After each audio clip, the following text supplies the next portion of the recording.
I'm Rose from Ella Yarns Crochet, and welcome back to my channel. In this tutorial I'm going to show you how to make this cozy flower motif set of ear warmers on your circular knitting machine. I'm using my Prym Maxi, which is a 44 pin machine. However, you can also use a Sentro 40 or 48 pin or the Addi King.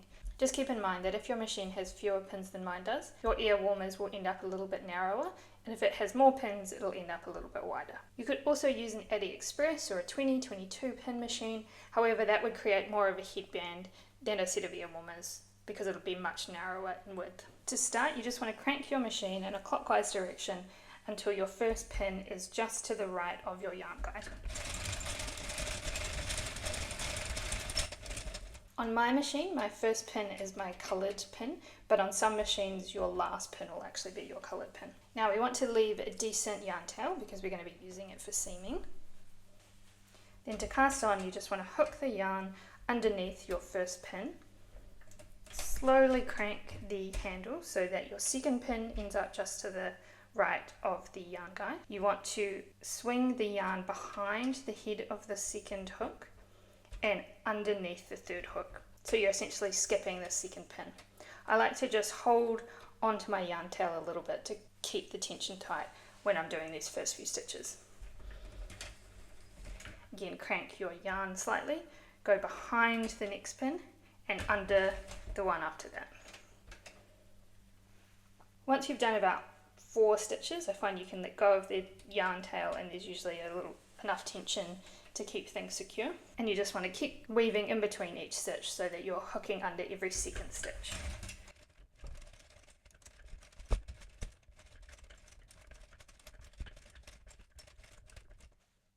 Once you get back to your pin, your very last stitch should be one that you're going behind, and then you want to hook back under your first pin and then under the second pin, third pin, fourth pin and fifth pin. Then you can pull your yarn through your yarn guide and then you want to weave it through your tensioner. I'm going to use about a medium tension, but you might want to play around with what works best with your machine and the yarn that you're using. Make sure your yarn can run freely, so pull out some excess yarn. Now for the first row, you just want to go a little bit slowly to make sure that you don't end up with any drop stitches. Then once you've done a few rows and you're confident that you've got the tension right and that it's catching all of the stitches, you can speed up a little bit. So I'm going to crank on for 95 rows. I find that makes the perfect size for me. However, if you want to make a larger set of ear warmers, you may want to add some rows, or if you want the flower to be a little bit bigger and more prominent. Conversely, if you want to make the ear warmers for a child or a smaller size, then you may want to do fewer rows. If you're unsure how many rows to do, one option is to measure the circumference of the size ear warmers that you want and add about 10 centimeters total for the flower. Then when you think you're getting close to having done enough rows, what you can do is just take your work gently out of the machine and stretch it a little bit, and then just measure the length of your tube until it's the length that you want plus the 10 centimeters for the flowers. Okay, once you've done enough rows, we're now going to cast off. So just remove your yarn from the yarn guide. And we want to leave quite a long tail because we are going to be using this to create our flower. You just want to make sure that the yarn is hooked under your last pin. So this blue pin is my first pin. So I want to pull it out of that pin. Then you want to thread your yarn tail onto a tapestry needle.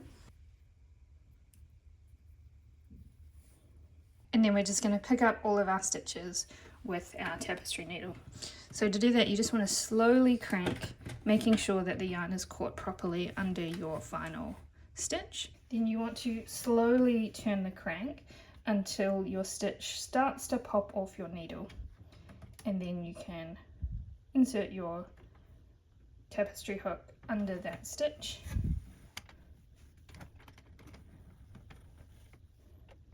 And pull it through. Then slowly crank for the next stitch. And again, once it starts to pop off the needle here, you can insert your needle to pick up that stitch. I think this process is a little bit easier on some of the other knitting machines than my one, as I've seen on other YouTube tutorials that the Sentro and Addi machines, you can actually insert your hook in between the two little prongs to pick up the stitch. However, my machine doesn't do that.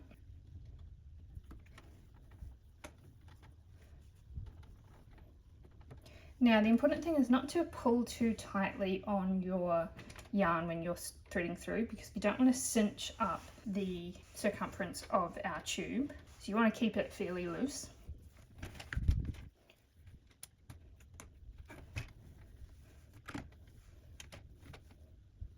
And you just want to continue this process all the way around until you've picked up every stitch. You could also use waste yarn at the end of your project and then pick up the stitches with an embroidery needle through the waste yarn if that's your preferred approach. If you do that though, just make sure again that you don't pull too tightly on your yarn as you're working through, because we want to keep the diameter of our tube fairly loose. Once you've picked up every stitch, you can pull your ear warmers out of the machine. Now you just want to stretch your work out a little bit. Now we want the circumference of the ends of our tube to stay fairly wide. We don't want them to be cinched in, because this is what's going to give us the kind of ruffles and texture of our flower. So to avoid our end cinching in when we're starting to seam it up, you just want to create a knot with your yarn tail. So just make sure that your cast off yarn is nice and loose, that the circumference or width of your last row is at least as wide as the rest of your tube or wider. And then you can just create a knot in that last stitch. Like so, just to ensure that when you pull on this yarn it doesn't cinch up. And then you just want to do the same thing with your initial cast on yarn as well. So just loop it under that last stitch and pull the yarn tail through that loop. Fasten into a knot. Okay, now assembling our ear warmers is very straightforward. So you want to lay your tube flat and then fold each end into the middle, and then we're just going to bunch this up to make our flower. But I suggest folding it inward, because if you fold it outward this edge won't sit quite as nicely. So you want to first take the end that you cast off with, which will have a really long tail, and then you just want to bunch up to create the size flower that you want.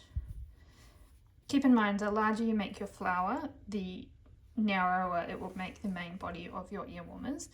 But that actually can be a good thing if you need to play around with the width of your ear warmers.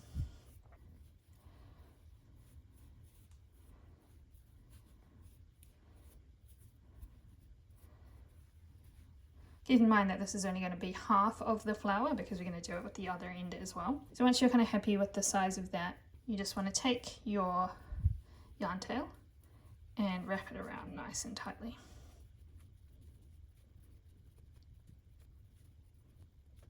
Then we just want to secure that with a knot. So just go underneath your wrapped yarn, and I think it's useful to go under a stitch as well.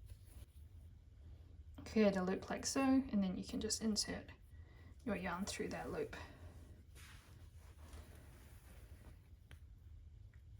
And pull it tight to secure. Now we just want to do the same thing with the other end. Then you should have something that looks like this. Then you just want to bring the two parts of the flower together and just make sure that your ear warmers are not twisted. And then take whichever end has a longer yarn tail, and then we just want to wrap it around both flowers to join them together.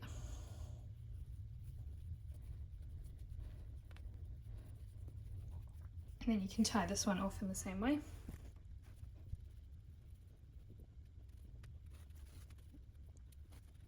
And then our final step is just to hide our yarn tail. So you just want to insert your hook into the middle of your work. If you want to be really confident about your work being secure, you can weave it in and through a few stitches. And then I just like to pop out somewhere else in the work and pull it all the way through. Snip off this end, and then you can just stretch it through to pull that last little yarn tail into the middle of your work. So then you just want to do that with your second yarn tail as well. And there's our finished pair of earwarmers. Thanks so much for watching. If you like this video, be sure to subscribe for more crochet and circular netting machine info, inspo and tutorials.